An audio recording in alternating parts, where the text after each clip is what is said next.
Hi hello guys, welcome back to my YouTube channel. ఇవాళ video వచ్చేసి Maggi recipe. First అయితే మనం మ్యాగీని మంచిగా బాయిల్ చేసి పెట్టుకుందాం. సో మ్యాగీ బాయిల్ చేసుకున్నాక ఈ గ్యాప్లో ఆనియన్స్, కొత్తిమీర, కరివేపాకు ఫైన్గా చాప్ చేసి పెట్టుకున్నాను అనమాట. నెక్స్ట్ వచ్చేసి మనం స్టవ్ ఆన్ చేసుకుందాం. సో స్టవ్ ఆన్ చేసుకుని నేను ఒక బాండీ పెట్టాను. సో బాండీలో 2 టేబుల్ స్పూన్స్ ఆయిల్ వేసుకుని అండ్ ఆనియన్స్ కూడా వేసుకుని ఆనియన్స్ని మంచిగా ఫ్రై అవ్వనిద్దాం.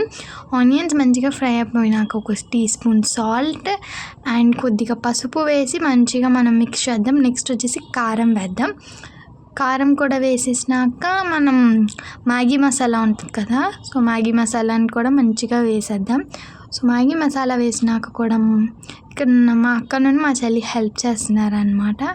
సో మ్యాగీ మసాలా వేసేసి మంచిగా మిక్స్ చేసుకున్నాక బాయిల్ చేసుకున్న మ్యాగీ ఉంటుంది కదా, సో దాన్ని వేసి మనం మంచిగా మిక్స్ చేయాలన్నమాట. సో నెక్స్ట్ వచ్చేసి ఇక్కడ నేను చూపిస్తున్న సాసెస్ అన్నిటినీ ఒక టేబుల్ స్పూన్ వేస్తే చాలా టేస్టీ ఉంటుందన్నమాట. సో మంచిగా టాస్ చేసుకుందాం హై ఫ్లేమ్లో. ఎంత టాస్ చేసుకుంటే అంత ఫ్లేవర్ఫుల్గా ఉంటుంది అనమాట. సో మంచిగా టాస్ చేసుకుందాం. నెక్స్ట్ మంచిగా టాస్ చేసేసుకున్నాక కొరియాండర్ వేసి సర్వ్ చేసుకుందాం.